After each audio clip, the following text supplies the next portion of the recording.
Sarah. Welcome to the Exit Ticket. Hello.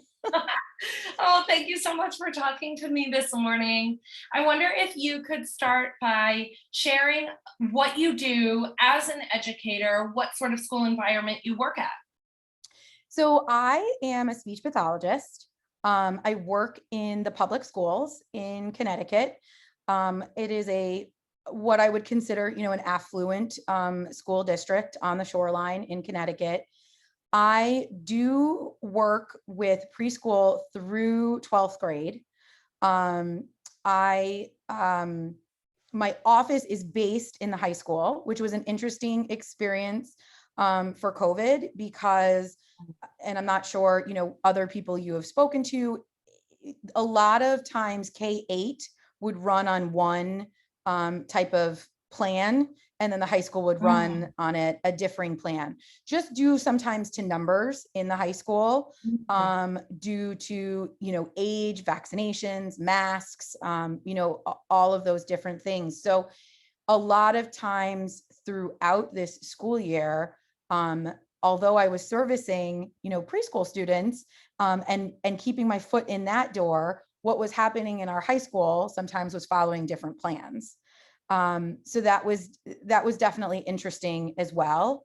And then I think I bring a unique perspective on two fronts. One, I'm not a classroom-based teacher. So as a speech pathologist, I'm in a related services and support role. But my office is within a pod of our special education classrooms. So I'm very much a part of those classrooms. And then as well, I think being an educator and then having children who are being educated by other educators in the pandemic is very unique because I recognize the challenges on both sides. And in some ways, it makes you more critical. Our district approached things in a very systematic way. Our union had a memorandum of agreement, very clearly drew out, whatever our service times were. It needed to be at least 50% of class time had to be completed online for all of our teachers in the district. And then my children are in a different district, and there were times where they'd be getting, a half hour a day, 45 minutes a day. And the educator in me recognizes the challenges and the support and so much of what's happening behind the scenes, and knows that their teachers are working incredibly hard, but can't help but think my teachers are doing all that and 50% of the day online, and my children are getting 30 to 45 minutes. So it is definitely a unique position to be in, especially when you're wanting to be so supportive of colleagues, but you can't help but be critical and advocate for your own children. So it's a strange role. I'm hearing you say that you had so many different windows into the special needs classroom, into the related services, into a different school district. And so in this opportunity to reflect on what the past year and a half has been like as an educator, you actually come at it from many different angles. Absolutely. Absolutely. So And I think, there were times where I struggled having both these roles, especially when we were full remote. I dedicated myself so much to my students because, I'm just very student-centered, student first. I want them to succeed. I want them to win, to my own children's detriment sometimes. So, there were times where I'd be online 9 to 3 with my students. I call them my kids sometimes, so I have to be careful to clarify that.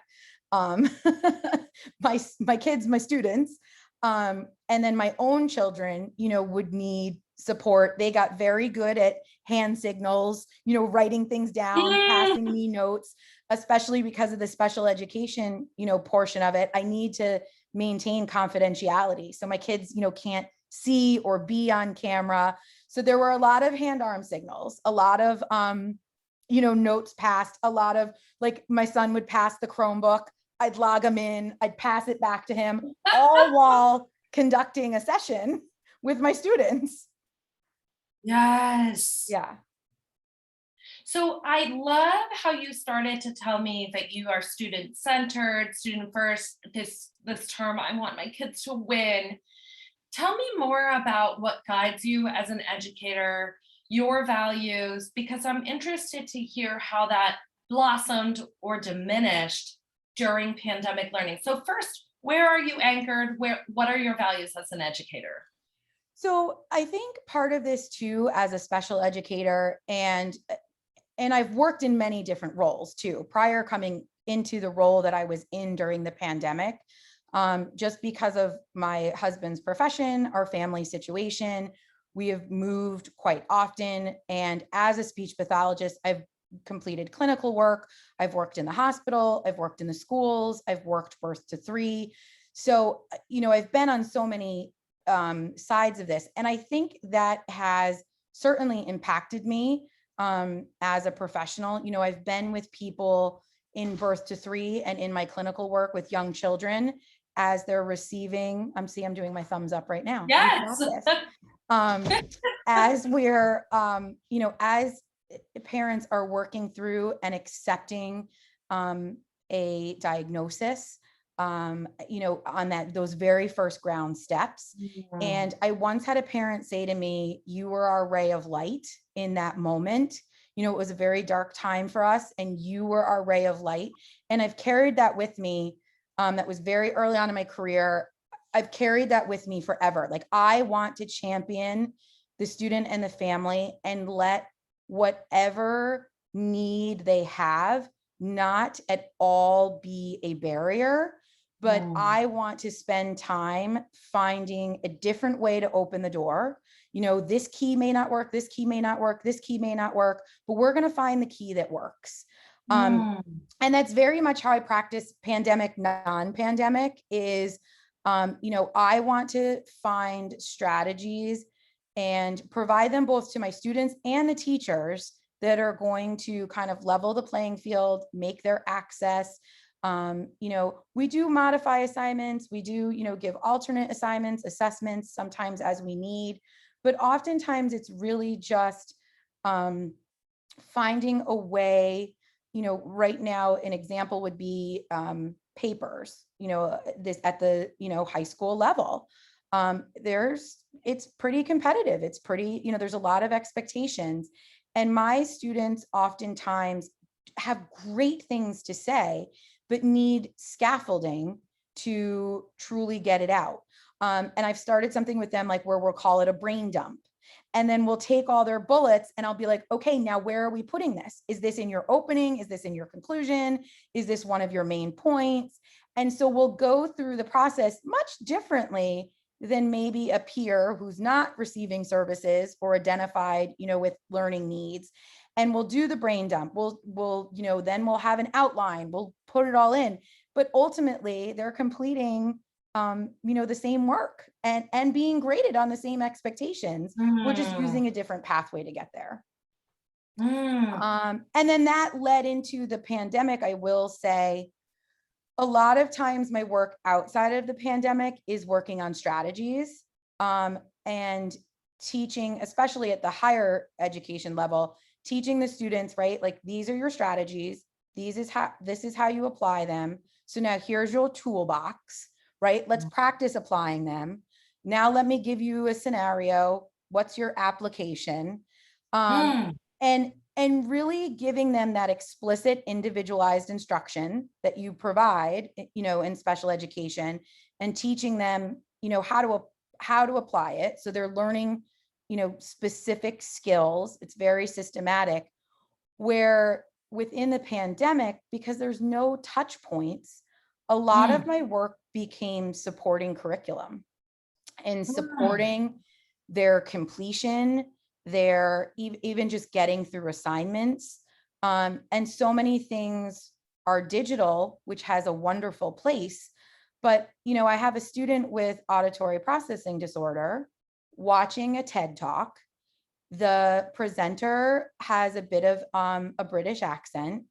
So now your, I wish I could remember the exact words, but like behavior becomes like behavior, or I'm not going to do my Sure. British accent for you, but right. And I'm thinking this student has difficulty with auditory information normally. Now Period. we're doing it online. Now we're doing it with an accent. And we're using very, like, this is a student that prefixes and suffixes can create a complete miscommunication and Mm. change the understanding of a word. And it's at this fast rate with an accent, totally online. There's no script to go along with it. You miss it, you miss it. Now, granted, you can rewind and everything. So I found myself saying, okay, go to a minute and 13 seconds. What is the point that she's making there? And kind of chunking it and breaking it down. Go to 2 minutes and 57 seconds. What's happening there? And when we chunk it, break it down, talk about it in these sound bites, it was, easier for my student. But then, the questions themselves about this TED Talk, we don't understand even the vocabulary words in the questions. So now I'm, pre-teaching the vocabulary words so we can answer the questions, which is all ultimately related, right, to goals and objectives and vocabulary work. And, like I said, the prefixes, suffixes, chunking is a strategy, but now it's all embedded in completing their assignments with them, because we're really just trying to successfully get them through the curriculum while it's in Mm. this platform. And that takes a lot of time, because now I'm watching the TED Talk. So I know that I want to point out to you a minute and 13 seconds and 2 minutes and 50. And when you have a caseload of so many students and you need to do that for English, math, science, social studies, and then that's where our team of related service providers and special educators, we would like each kind of take a job. Like, okay, I'll get them through Mm. literature, you get them through world's, global studies. And we started having to kind of break things down in that manner, because it was really supporting the curriculum. I am surprised by this because I had a story in my head of Sarah sitting with a student going, Oh yeah, everybody right, thinks a speech pathologist, they're like, I worked on my R's, I right, said rabbit. Yeah. yeah. So I think what I hear you saying and blowing my mind about is I'm in special services, so we support the math, English curriculum and break down what the child has to learn to the appropriate scaffolds that might have to do with auditory processing. It's both receptive and expressive language. So yes, so a special education teacher certainly does that. My role as a speech pathologist is very vast. So because we ultimately support reading, we support writing, we support language, vocabulary, yes, both receptive, so understanding, expressive, speaking. We'll work with students. I have students on my caseload, with an autism diagnosis, Mm. Down syndrome, traumatic brain injury, auditory processing. And I mean, I do have students that I work on articulation and intelligibility with, certainly. Articulation. Mm. That's absolutely a role, but so many people think that's what speech therapy is. And in fact, May is Better Hearing and Speech Month. And Mm. I actually put together an entire program in my school this year where, what is a speech pathologist and what do they do, and sent that information out. What are strategies? What can you use? We did a whole piece on, and you will find this interesting as an educator and maybe educators listening. Educators and coaches have the highest likeliness of getting a voice disorder or some type of vocal abuse because of the way we use our voices, we project our voices. So limiting caffeine, staying hydrated are really important, and voice falls under my scope of practice. So we did a, hydration day, and everybody got a bottle of water.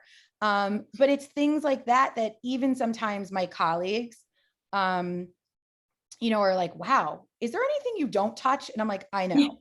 And I will say, like, our social workers, our school psychologists definitely at times had to touch curriculum the same as I Mm, did, but they really dug into social emotional support, as I mm, think everyone did.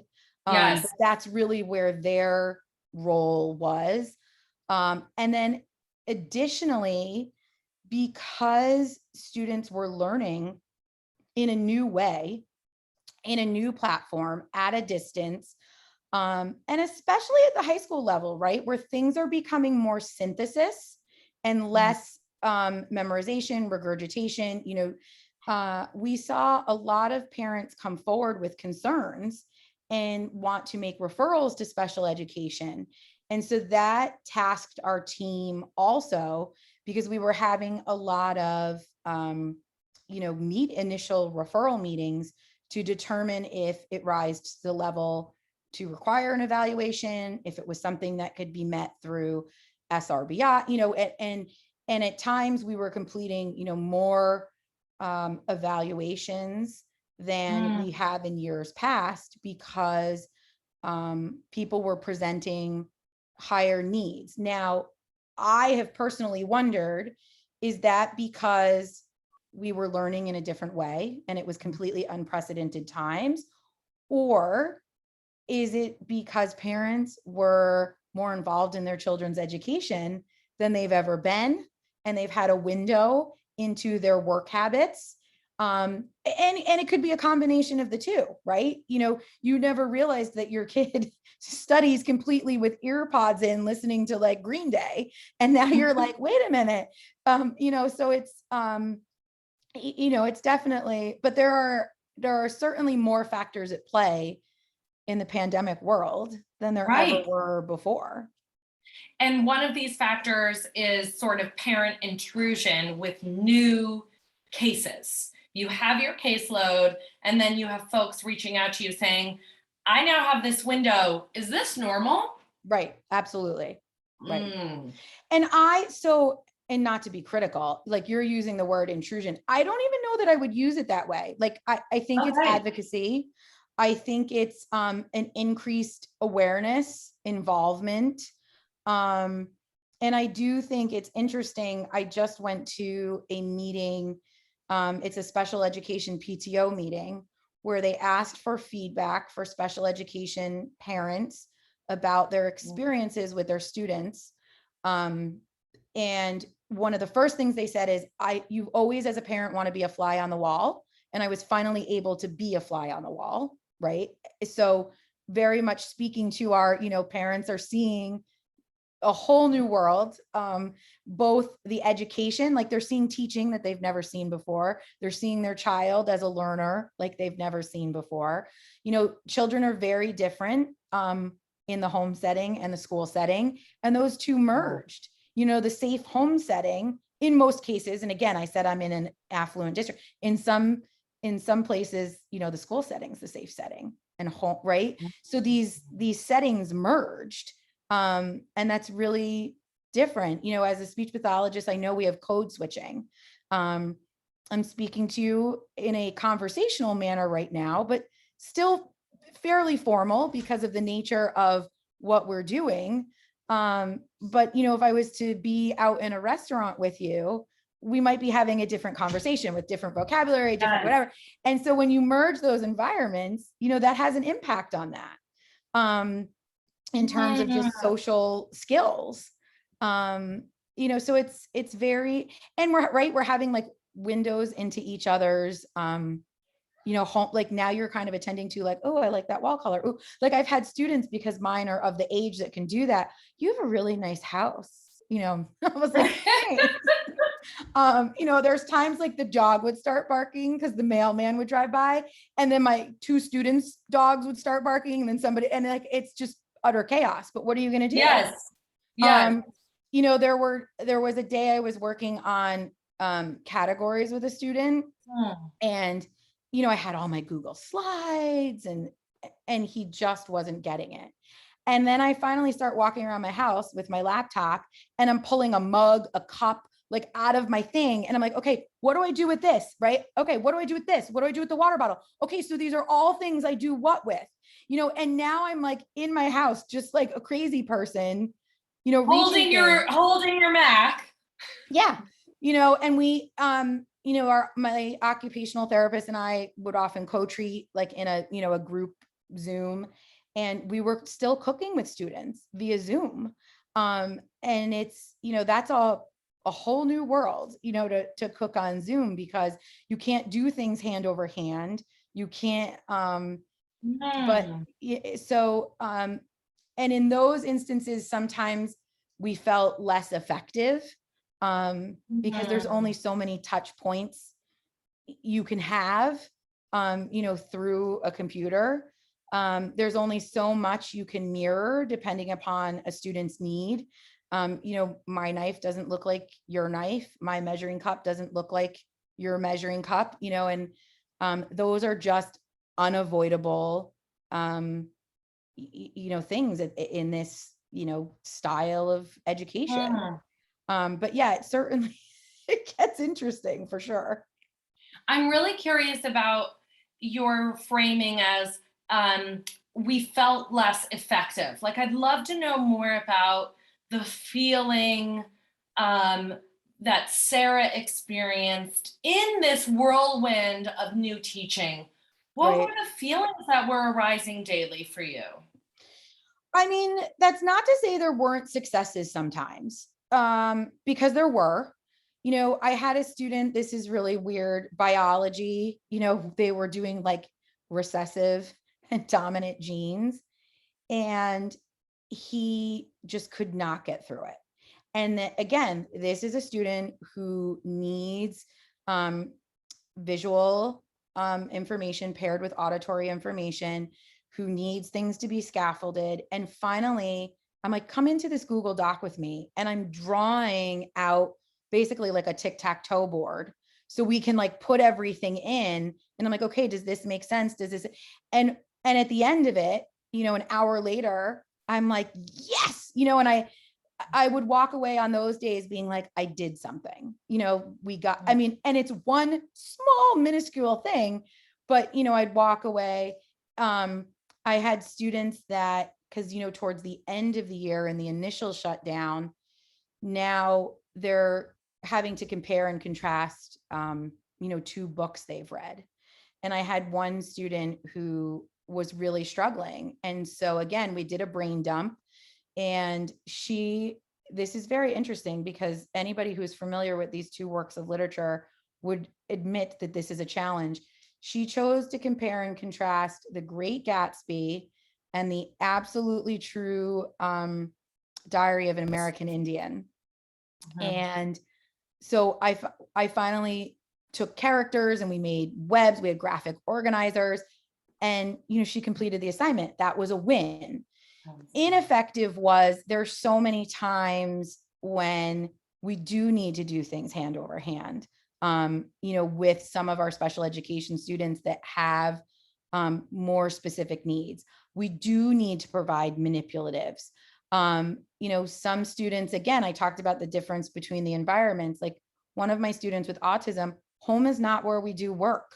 So the first couple weeks, he didn't want to do work. And it didn't make sense that I'm home now in a way trying to make you do work, so we had to work through that. And then it's frustrating because I know the parents feel like they're losing time, they're losing valuable, time. It's parents are feeling like things are ineffective. And then you feel the pressure of that parent.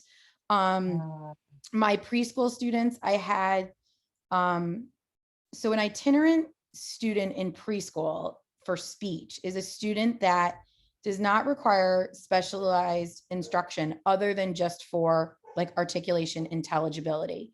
So oftentimes, if they do not qualify for the special education preschool program, they might qualify for itinerant speech services. And that means they just come for a speech session on an itinerant basis. So a parent provides transportation, brings them, comes back.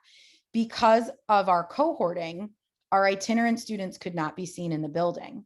So we were seeing them exclusively online. Mm. And a mom and I had a laugh one day because I am doing this color experiment and I'm literally using water in the only clear glasses I have, which are like stemless wine glasses.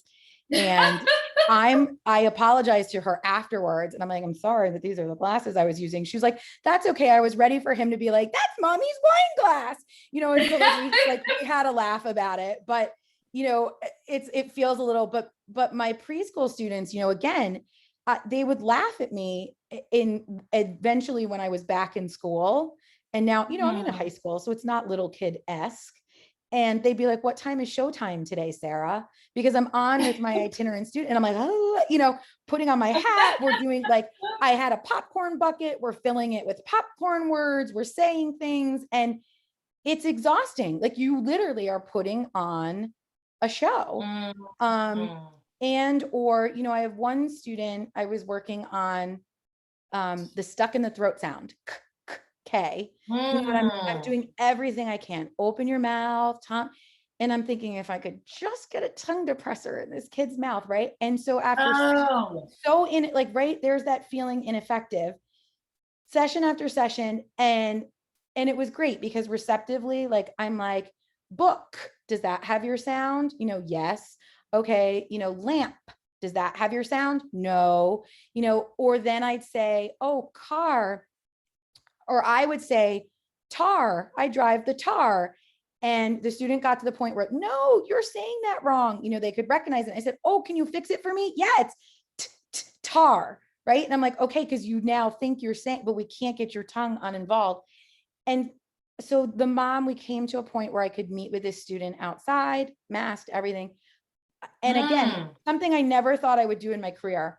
I'm doing speech therapy outside on a football field, in gloves, in a mask, unmasking my student, using my flavored tongue depressor to hold down his tongue. And I'm like, this is literally if somebody told me I would be doing that, I would have bet $1 million I wouldn't. But one session when I could physically manipulate his mouth, he was saying the stuck in the throat sound. And it's that's when I was like, oh my gosh, does your mom think we just wasted 2 months because, now you're sitting with me and we got this sound. And while we didn't waste it at all, right? Because we increased awareness, we were detectives for the sound. We did so many things that we would have done anyway, but you question that, we've been working for 2 months and now I see you in the field and you're saying your sound. Wow. And that is the difference between what your pre-pandemic teaching would look like. I mean, the fact that you said that you had to wear masks and you're doing articulation and intelligibility. I mean, that breaks my heart. But and that's why in some ways, right, Zoom was better because you could at least see my face if I was in my room. And we did have plexiglass, between our 6 feet, but still our students were masked. Yeah. Or even just social language skills. Students that have such difficulty reading social cues now take this much of the face away. That's really hard. So now students that are struggling with social skills anyway, we're now trying to teach even less overt cues. Now we're trying to teach body posture, tone of voice, which is already impacted by a face covering, eyes, eyebrows. And we were doing entire lessons based on that. I was doing, I forget the phrase I used. It's in my office. But something like,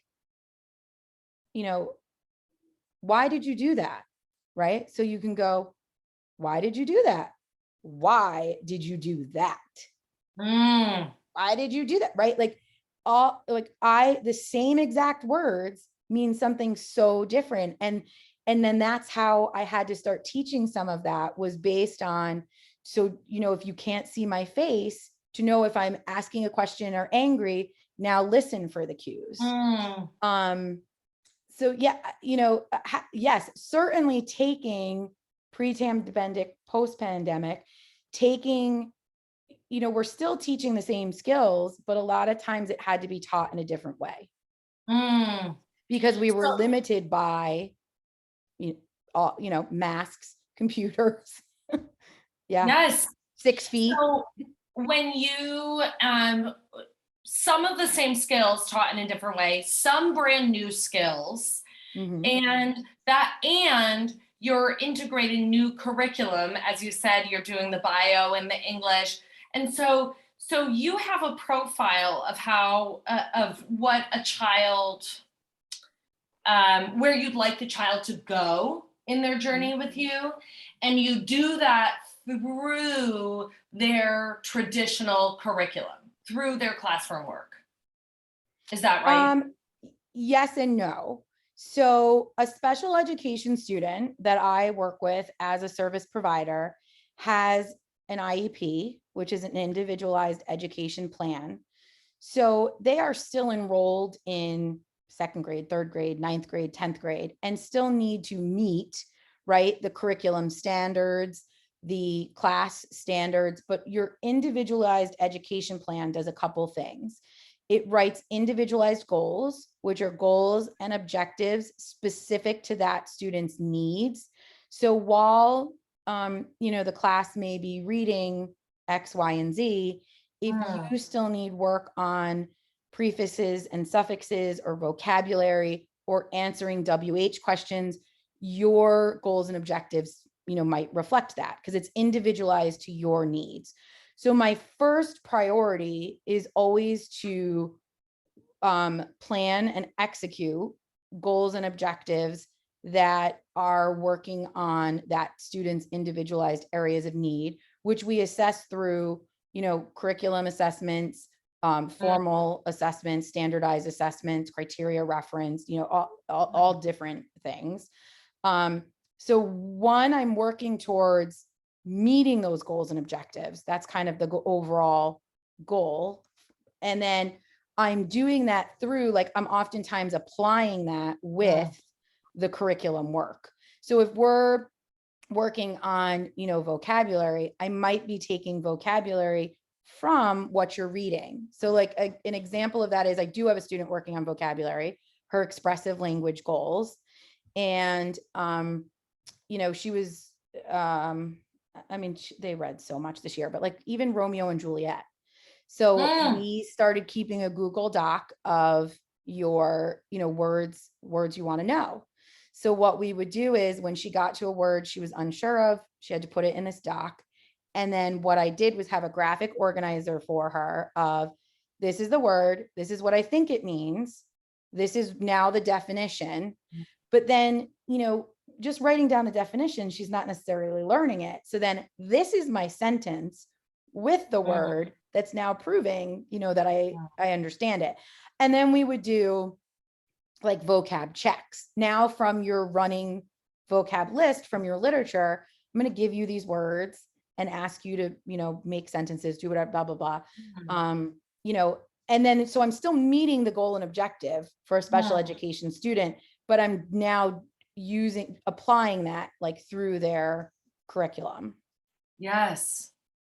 Thank So I'm you. well read, at least Yes. in the ninth to In 12th high grade school. genre. That's right. And I love your point that you have to preview everything. So that adds to, like, now I'm curious about how the life of Sarah changed, what the, like, how much prep time you had, what work, how, like, is it a work life question? Take me through how your life changed. Kids' lives clearly changed.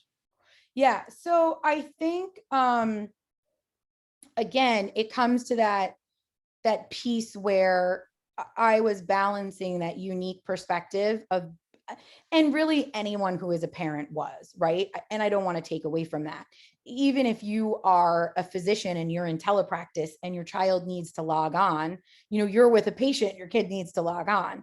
The difference was, I think, for me, the increased struggle is I could not align my hours, right? So someone who works in finance or accounting, now granted, they may not be sleeping through the pandemic, but if they needed to, do some Excel spreadsheets at 6 o'clock in the morning and then log their child on at 9 o'clock for a reading lesson, presumably, right, they can move their schedule. I can't move the school day. So my school day is Mm. my child's school day. And like my biological, like in my home child. Yes. So, so like I have a student at 9 and he has reading group at 9. I can't now, I will say, so I had initially, like, right, because of March to June, I had a first grader and a fourth grader. And then we Mm. had second grade and fifth grade. And I will say the fourth, fifth grade years, my son was far more independent.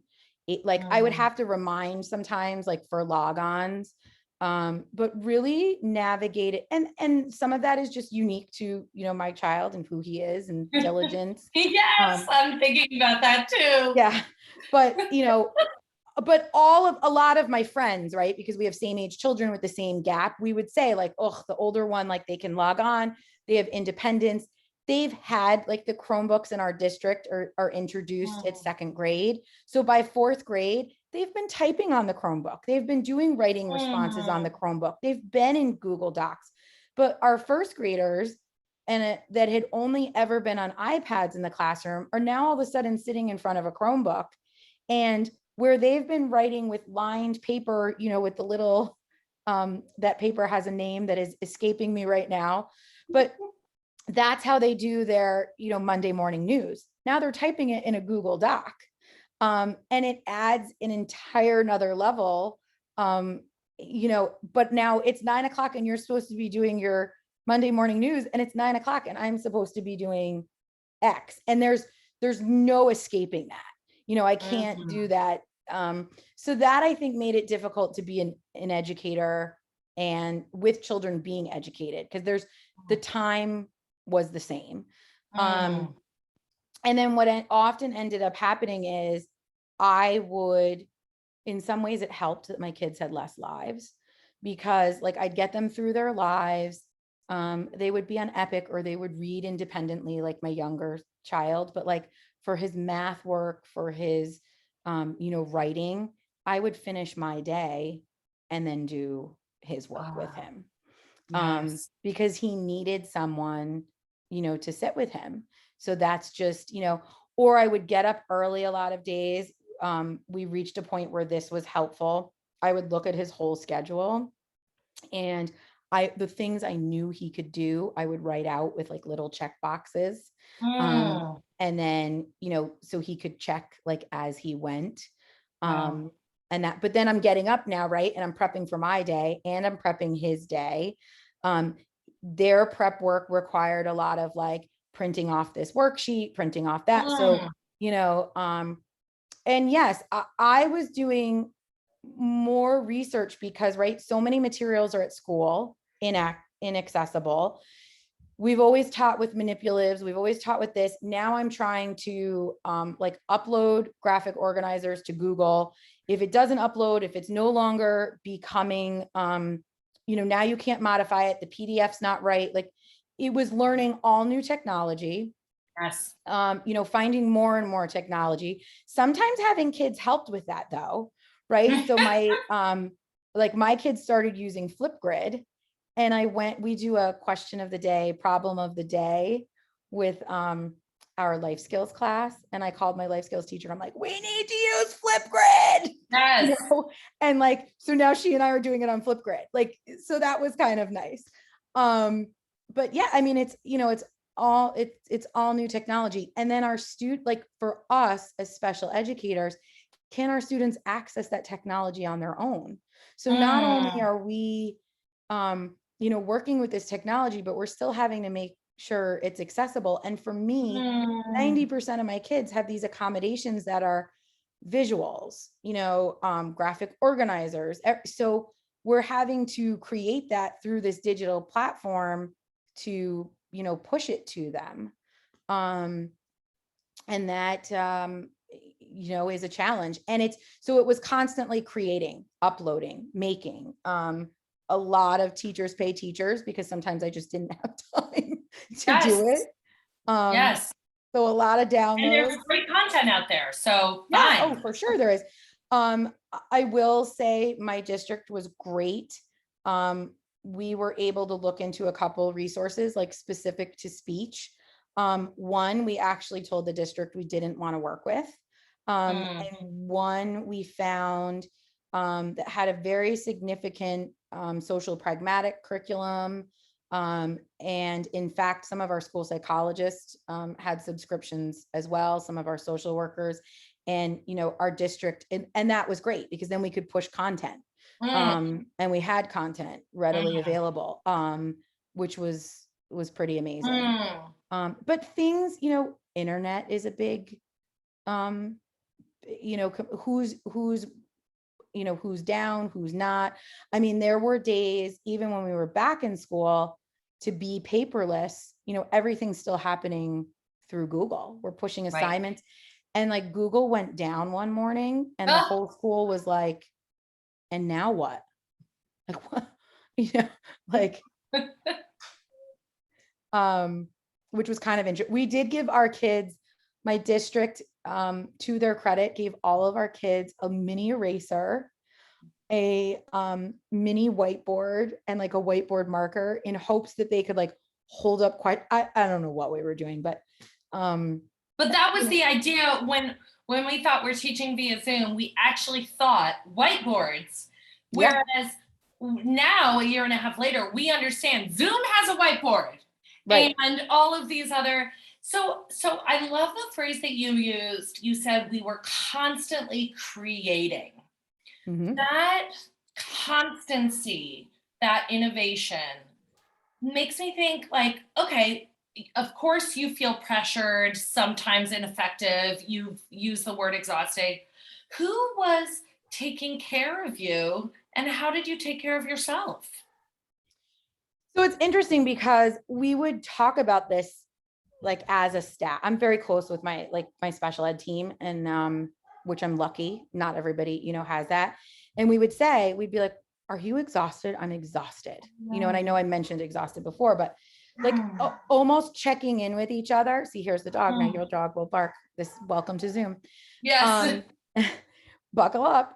But we would check in with each other, and there was some definite relief and just sense of camaraderie and like, okay, I'm not the only one who's exhausted. Like she's Mm, exhausted too. And it in some ways like normalized it. Like this is just mm, who we are. Never have I seen a staff count to the end of the school year like I mm. did this year. Never have I wanted summer vacation like I wanted it this year. I would say it was interesting. So we had some teachers approved based on medical needs, personal factors, to be full remote teachers. Mm. And what that meant is they worked through Zoom from home. There were paraeducators in their classrooms to be, the actual adult in the classroom, and then they were still the teacher. And it was funny because one of the special educators that like shares my pod, came back in May, and she would be like, oh, the mask. Oh, I'm so exhausted. I mean, I love her. She's very dramatic. Fits right in with me. And, it's funny because I said to our other team teachers, guys, that was us in September. Like she is where we were in September. Like I remember giving a standardized assessment where I have to do so much reading aloud for the student. Like I have to, read these stories aloud and then ask the questions. And with the mask, like you breathing your own air, constantly speaking, like it's exhausting. I remember like the first couple of weeks of school, I had a really funny cough, not COVID cough, but like a fatigue cough from Mm. speaking. We also were drinking. We used to talk about this. We'd be like, well, here's my water bottle that I didn't drink, because you have to Mm. take your mask down. You can't take your mask down this close to a student, everything. So we were not, I mentioned vocal hygiene and hydrate Wednesday, like, but right. So normally I'm drinking water all day long. And we weren't doing that. Like I would go to school with a full water bottle and come home with like a 3/4 full, water bottle. No wonder why I'm coughing after talking all day. Mhm. So there were like, I think, physical components to it, like for Mhm. us. I think emotional components, normally like you can go in another teacher's room and kind of close the door and be like, ugh, and have a moment. And like you didn't feel comfortable to do that because should we be in this room with the door closed? We have to have our masks on. Are we 6 feet apart? Are we um all of our staff meetings till the very end of the year, because we're such a large staff, we're on Zoom. And in some ways, right, it's more, we improved efficacy. Some ways I like it. Like I don't have to run down to the band room for the staff room and pack a bag and do this and and take my computer. And, in some ways I'm like, this is so much easier. We're all here. We're all on Zoom. But in other ways, there's such a human component to Mm. education that to not have those touch points is really strange. Mm. We have a lot of teachers that it was not required but became a thing where we put pictures of ourselves like outside our classrooms, because genuinely, like we had incoming freshmen. I will probably see them this September. I could see them in the street. I've only ever seen them like this. So they really genuinely do look different. I was on a Zoom. I had a student come to my door. My door has a glass window, and it was a student with autism, very, tells it how it is. And he was like, Miss S, you look so different. And I was like, yes, because you're seeing my whole face. Yes. Um, like you've never actually seen my whole face. Yes. And it's just, there is an impact that way for Mm. sure. Sometimes you can just give a student or another teacher or anybody like a quiet little smile. Or what, there were times like I'd walk in the hallway and I'd go to smile at somebody and I'd be like, look, I'm making your day. I'm smiling at you. And I'd be like, you have no idea I'm smiling at you. Why am I smiling? So much for the ray of sunshine. Yeah.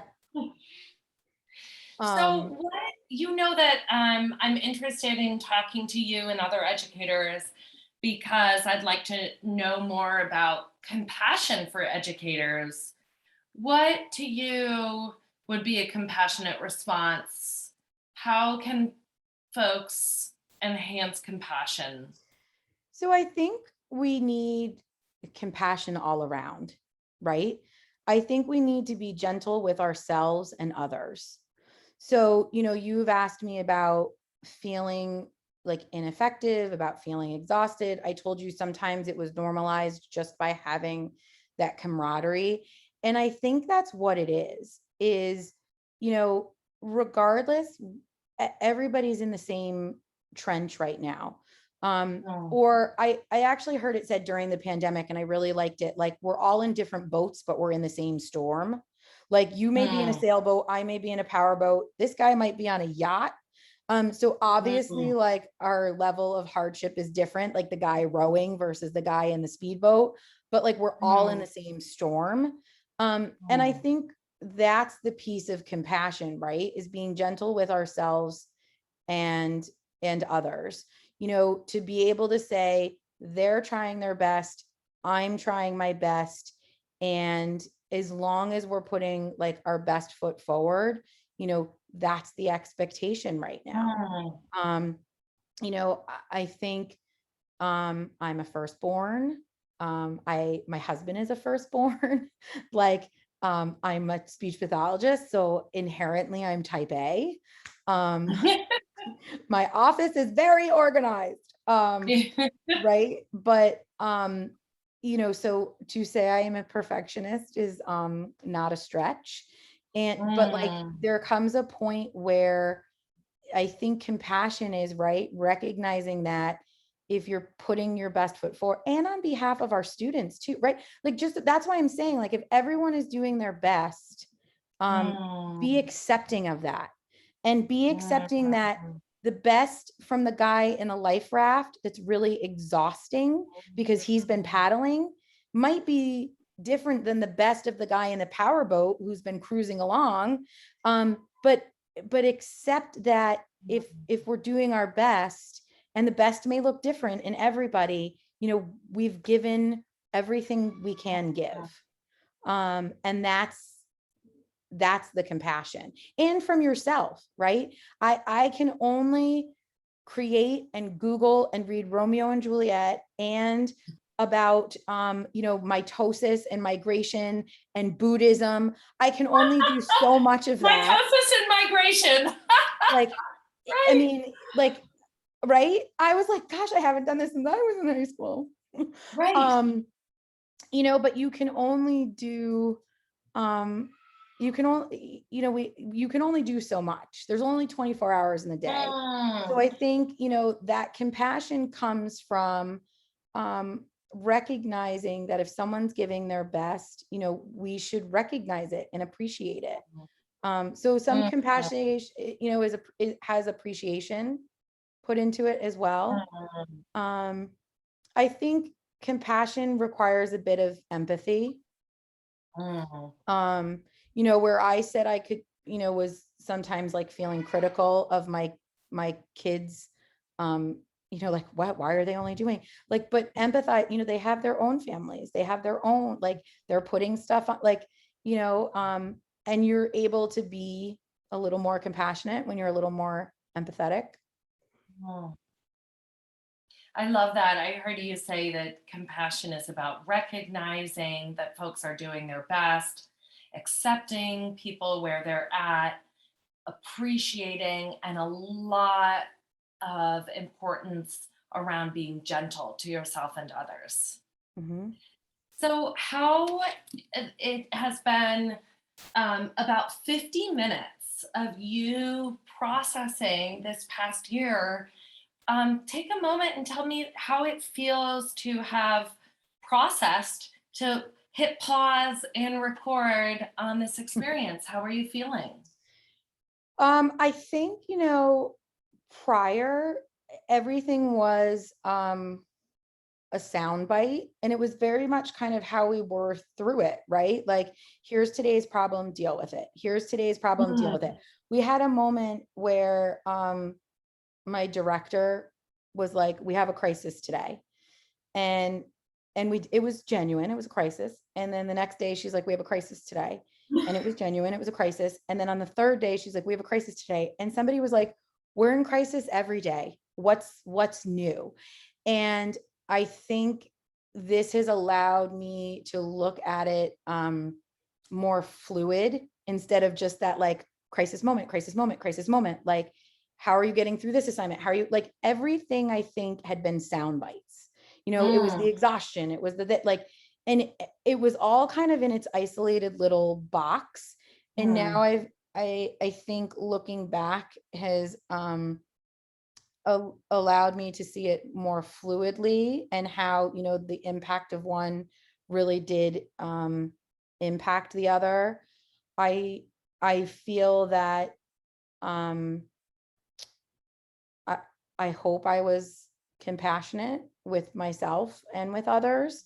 And I think just through my kind of teaching philosophy, I was definitely with my students. I don't know that I was with myself. But there also came a point, teaching friends, everything, like, we're just like, this is it. Like, you can't, we're here. The acceptance. Yeah, for sure. I choose not to hear unprecedented again. I don't love that word.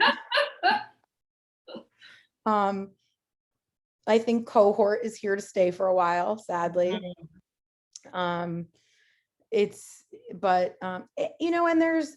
funny because I had put something out through social media, and it really stuck with me when this started. I don't remember, I'm sure I could look it up, but it was something to the effect of, like, growth mindset, right? And instead of saying this year is going to be horrible, it's going to be terrible, let's let it surprise us, was essentially the effect of it. And a woman who is an attorney and presumably very busy and has a child, came back at me and was like, but when they're only offering this and da, da, da, and what am I going to do? And I was like, but that's exactly what I'm talking about. Like, let's be positive, let's growth mindset. And she actually removed herself like from my account, which is why it has struck with me that like me trying to put that positivity forward, like, and I think that's it, right? Some of compassion is growth mindset, instead of a fixed mindset. Because, it's like, it's that perspective. And I think for me, now that I look back reflectively, we did let it surprise us in a lot of ways. There are a lot of things we're taking from this, that we will continue to use. It was kind of nice to connect with students at home. It was kind of nice to have parents pop in, and be like, hi, Mrs. Kid, so there is much, we've really focused on the challenges in our conversation, but when I really reflect on it, there's a lot of positives too. Just that, like I said, that camaraderie and normalizing it. I think, while I said I couldn't close the door and talk to a teacher, we were texting more, we were supporting each other more, we were showing more compassion to each other. So, we were all in the same storm. So where so many people often are experiencing their own individual storms or experiences, we were all managing, it's why, I don't know if you're a Schitt's Creek fan. Yes. Okay. Ew, David. Right. So I don't know if you saw this. It went through like a Connecticut I'm in Connecticut Teaching Association thing. And it was like when Moira tells him, just fold in the cheese, just fold. And he's like, well, how do you fold in the cheese? Just fold in the cheese. When she's making the casserole. So it went through this, but it went through this, teaching media thing where it's like, how do we teach in the pandemic? And it was like, just fold in the cheese, right? Well, how do we just wear a mask? Like, just do, yeah. Like, it was this whole play, but like, really, I mean, that's what it was, right? I like, love just fold in that. the cheese. Yeah, just do it. Right. And we did it, so like, I'm sure some people will say we didn't do things well, we could have done other things better, but like, in what other profession do you have to make such significant changes in such a short period of time? We changed where we taught, how we taught, what we taught. The resiliency of teachers and students, and families of children who had to do this. Like, and that's where I think, like, right, I'm saying like compassion is that growth mindset. Like, we totally need to, and compassion to me is recognizing the good, like we like this, recognize this resiliency, recognize like it, while there's a lot of challenges we can discuss, what we accomplished was pretty amazing. And silly accomplishments too. Like, if you told me in September when I walked into school, actually scared, like, not wanting to wear open-toed shoes, wanting to wear my like Uggs that I could wipe with a Clorox wipe, wanting to change my clothes as soon as I got home. Like, like when I, like, literally we walked into school in September being like, all right, let's place bets. How many days are we going to be here? If you look at that, to in June, our kids had an outdoor prom.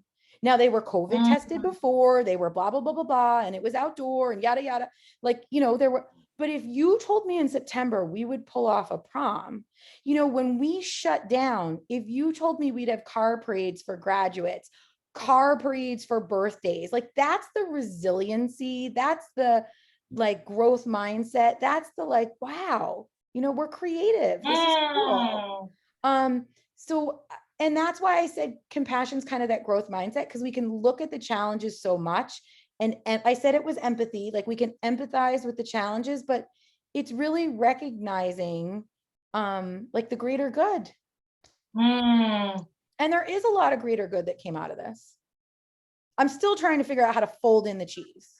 Of course you are. Wow, Sarah, thank you so much. This has been fun, illuminating, inspiring. I really appreciate it. Thank you. Thank you, I don't thank know. you. I'm like talking so off the cuff. I'm like, I have no idea if I said anything that has been helpful to you. I'm so glad. This is what I want to hear your story. Thank you. Here it is: wine glasses, color experiments, gloves.